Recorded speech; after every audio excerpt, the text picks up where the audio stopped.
भगवान श्री राम के हाथों से बाली का वध हुआ, लेकिन बाली और सुग्रीव ये दोनों अंत समय एक दूसरे से मिले।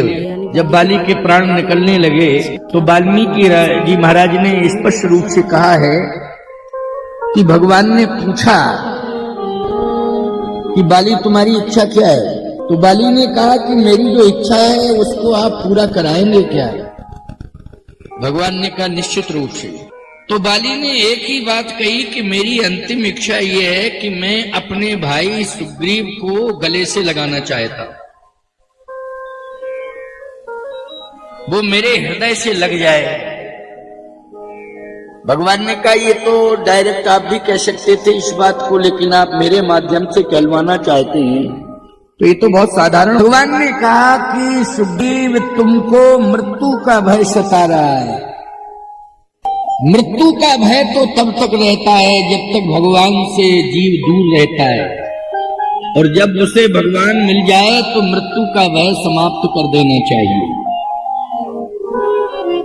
क्योंकि मृत्यु का भय इसलिए सताता है कि मरने के बाद यमलोक में क्या होगा, न जाने कितने नरकों में जाना पड़ेगा, पता नहीं कितनी यातनाएं, कितने प्रकार के नरक कष्ट भोगने पड़ेंगे।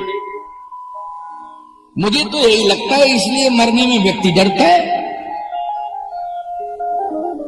परंतु भगवान की कोई भक्ति करे, भगवान को प्राप्त करे और भगवान कहीं मिल जाए, उसे तो मरने से बिल्कुल नहीं डरना चाहिए।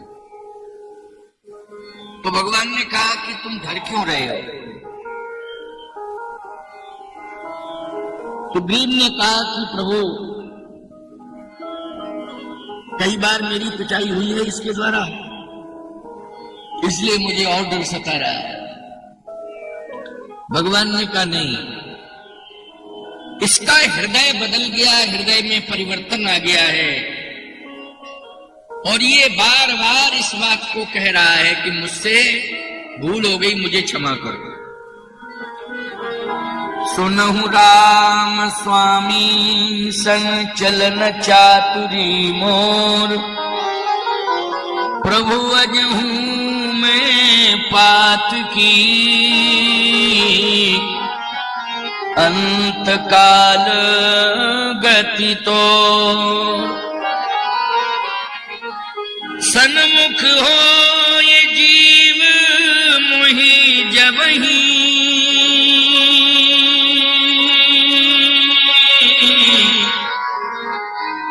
जन्म कोटि अघनाशि तवहि। मेरे तो जितने भी पाप थे, करोड़ों जन्मों के पाप थे, वो आज आपके दर्शन से नष्ट हो गए। अब मुझे कोई भय नहीं सता रहा है। तो फिर भगवान कहते हैं अपने भाई से क्यों मिलना चाहते हो ये बताओ। बाली ने कहा कि मरण उसी का सफल है जो विरोध समाप्त करके मरे। विरोध बढ़ा के कोई मरे तो निश्चित है कि नरक का गामी है। मरण उसी का सफल है जो विरोध को समाप्त करा देता है। कोई भी समस्या पैदा करके नहीं जाता है, सारी समस्याओं का समाधान करके जाता है, उसी का मरण सफल हो जाता है। आज सारी दुनिया में ये चर्चा है कि बाली सुग्रीव का विरोधी है। देखो भाई कितनी अच्छी गुण दोष से बना हुआ है, इसलिए गुण दोष से जब शरीर बना है तो गलतियां होंगी, अच्छाइयां और बुराइयां दोनों आएंगी। लेकिन सही बात तो यह है कि मनुष्य ही तो इतना बड़ा समझदार होता है कि गलती करने के बाद उसे गलतियों को दोहराना नहीं चाहिए कि चलो हो गई गलती, अब उसकी पुनरावृत्ति नहीं करेंगे। मानस ये प्रमाण दे रहा है ग्रंथ कि चैलेंज है, गलतियां की हैं आपने, लेकिन बस आज प्रतिज्ञा कर लो कि हम दोबारा गलतियों को दोहराएंगे नहीं। प्रभु कोई गलती नहीं दोहराएंगे। तो रामचरितमानस ग्रंथ कहता है इतना सोच जैसे ही जीव के जीवन में आएगा तो उसका प्रायश्चित पूर्ण हो जाएगा और परमात्मा उसके अपराधों को क्षमा कर देगा। क्षमा नहीं करेंगे, नहीं। तो ये हमारा बताया हुआ भाव आप पर लागू नहीं होगा। वो तो गलती हो जाती है, परिस्थितियों में होती है, कंडीशन आ जाती है, इसलिए गलती होती है। बोलो भाई, कंडीशन, परिस्थिति। यदि कोई व्यक्ति आपको मारने के लिए आया है और आपके पास ये ताकत है कि नहीं हम नहीं मरेंगे, हम बच जाएंगे अगर ये व्यक्ति मर जाए, तो वो कंडीशन है कि आपने अपनी रक्षा के लिए किसी को मार दिया है, ये कंडीशन है। अच्छा एक बात बताओ,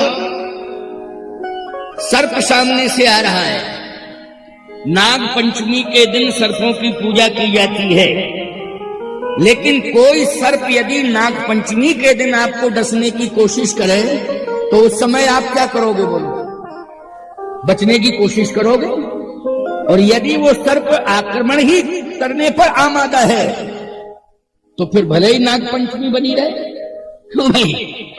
नाग पंचमी भले ही बनी रहे, लेकिन अपना बचाव करना ही पड़ेगा। इस कंडीशन को भी भगवान देख रहे हैं, ऐसी बात नहीं। इसलिए परिस्थितियों के अनुसार कोई भूल हो रही है तो फिर ये प्रतिज्ञा कर लो कि अभी हम भूल का निदान कर रहे हैं, समाधान कर रहे हैं, लेकिन ये परिस्थिति दोबारा ना आने पावे मेरे सामने और मुझे कोई अपराध ना करना पड़े, इसके लिए हम सतत सावधान रहेंगे। भगवान से मैं प्रार्थना करता रहूंगा। इतनी पवित्र सोच यदि आपकी बन गई तो याद रखना, आपके पाप जो है परमात्मा नष्ट कर देगा, ये कन्फर्म। क्योंकि बाली के पाप नष्ट किए भगवान ने, राम बाली निज धाम पठावा। बोलो पठाया कि नहीं? क्यों? उसने अंत में इस बात को कहा है, अब नाथ करी करुणा बिलोकूं, देव यही पर मांगो, जय योनि जन्महु कर्म बसता, रामी पद अनुराग हूं। ये प्रार्थना किए, इसका मतलब है कि उसने अपनी भूल को स्वीकार किया है। लेकिन वो कह रहा है कि मेरी इच्छा है कि प्रभु आप कृपा करके एक बार इस विरोध को समाप्त करा दीजिए, बस मैं हृदय से लगाऊं तो दुनिया वालों को ये बता दूं कि भाई से विरोध समाप्त, अब मैं जा रहा हूं। भगवान ने कहा, सुग्रीव मैं कह रहा हूं, आदेश भी मैं दे रहा हूं, डरने की जरूरत नहीं है, हृदय से लगो। अब भगवान कहेंगे तो मानना पड़ेगा, जैसे ही कांपता हुआ जा रहा है, डर रहा है। अब बाली ने जैसे ही देखा तो कहा, भाई डरो मत, डरो मत, मैं तो जा ही रहा हूं, लेकिन एक संदेश देके जा रहा हूं, उसमें तुम मेरा सहयोग करो। इतना कहते कहते उसने अपनी लंबी भुजाओं को बढ़ाया और सुग्रीव को हृदय से लगा लिया। जैसे हृदय से लगाया, भगवान ने कहा, अब तुम संतुष्ट हो गए और क्या चाहते हो? कहे, प्रभु मैं यही चाहता हूं, अगले जन्म में भी अगर मुझे मिले तो सुग्रीव जैसा ही भाई मिले। भगवान ने कहा, सुग्रीव जैसा भाई मिले, ऐसा क्यों मांग रहे हो? बाली ने कहा, इतने पाप मैंने किए थे, इतने पाप मैंने किए थे कि भगवान को मिलता नहीं, नरक मिलते, लेकिन आज मुझे भगवान मिले हैं तो न पत्नी की वजह से मिले, न पुत्र की वजह से, भाई सुग्रीव की वजह से मिले हैं। इसलिए ऐसा भाई मुझे चाहिए जो भगवान से मिला दे, जो भगवान से मिला दे। और तूने मेरे पाप भी नष्ट करवा दिए और भगवान का दर्शन करा दिया, और आज मैं तेरे कारण भगवान के धाम को जा रहा हूं। क्यों भाई, विरोध समाप्त हो गया कि नहीं? इतनी अच्छी सोच लेकर के गया। और संदेश देकर के गया। राजतंत्र की परंपरा में कभी भी भाई राजा नहीं बनता है, राजा का बेटा ही राजा बनता है। अगर राजा का बेटा नहीं है, राजा के पास संतान नहीं है, अलग बात है, विकल्प किसी को चुन लिया जाए। लेकिन यदि बेटा है तो बेटा ही राजा बनेगा। लेकिन उसने क्या कहा है जानते हो? बाली ने पंपापुर की प्रजा से कहा है कि इस संपत्ति के मालिक प्रभु राम हैं। राम जिसे राजा बनाएंगे तुम सब उसी को राजा मान लेना, उसी के प्रति समर्पण कर देना, सब राम को सौंपना। इस छंद को जरा ध्यान से सुनना। अंगद से कहा कि तू इधर आ मेरे पास। अंगद का हाथ पकड़ लिया, कहा देख आज मैं तुझे कितनी बड़ी उपलब्धि दे रहा हूं। बड़े बड़े योगेंद्र मुनेंद्र हंस परमहंस समलात्मा विमलात्माओं को भी ये सौभाग्य नहीं मिलता है जो आज तुझे मिल रहा है। यजन भजन करने वाले तपस्वियों को भी वो सौभाग्य नहीं मिलता है जो आज तेरा पिता तुझे दे रहा है। हे प्रभु, ये पुत्र अंगद का हाथ में आपके हाथ में पकड़ा रहा हूं, इसको आप चरणों का दास बना लिए। बोलो सौंप दिया कि नहीं सौंप दिया भगवान के हाथ में? बस पत्नी से कहा कि तेरा पति तो जा रहा है, लेकिन पति चला जाए तो फिर नारी का धर्म कहता है कि जगत पति के चरणों में समर्पित हो जाए। उसका जीवन किसके चरणों में होना चाहिए? जगत पति के चरणों में। इसलिए आज जगत पति तेरे सामने खड़ा हुआ है। रोना नहीं, रोना नहीं, जगत पति खड़ा हुआ है। तेरे पुत्र को भी मैंने जगत पति के हाथ में सौंप दिया और तुझे भी मैं सौंप रहा हूं। बोलो इससे बड़ा सौभाग्य और क्या हो सकता है? मां बेटे दोनों भगवान के हाथ में।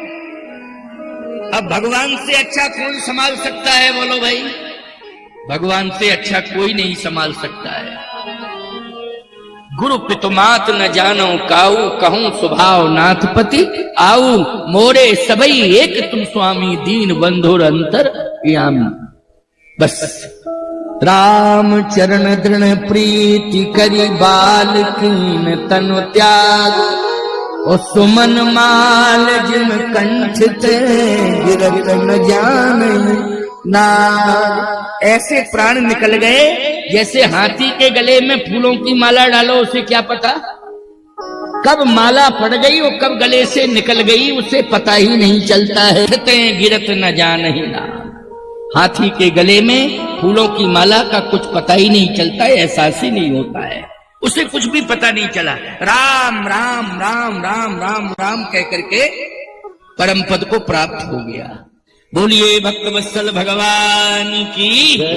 अब बताइए, ऐसे पापी का भी उद्धार भगवान ने कर दिया है, तो कल्पना करो तुम लोगों में परिवर्तन होना चाहिए। या हमारी बात सोशल मीडिया के माध्यम से जहां जहां भी जा रही है, और जो लोग यूट्यूब चैनल के माध्यम से जगतगुरु रामस्वरूपाचार्य चैनल में ये प्रवचन सुनेंगे, कि सामने जा रहा पत्नी के तो रोएगी, आंसू बंद ही नहीं हो सकते हैं। पति भले ही उपदेश दे करके जा रहा है, लेकिन पत्नी के आंसू नहीं रुक सकते हैं।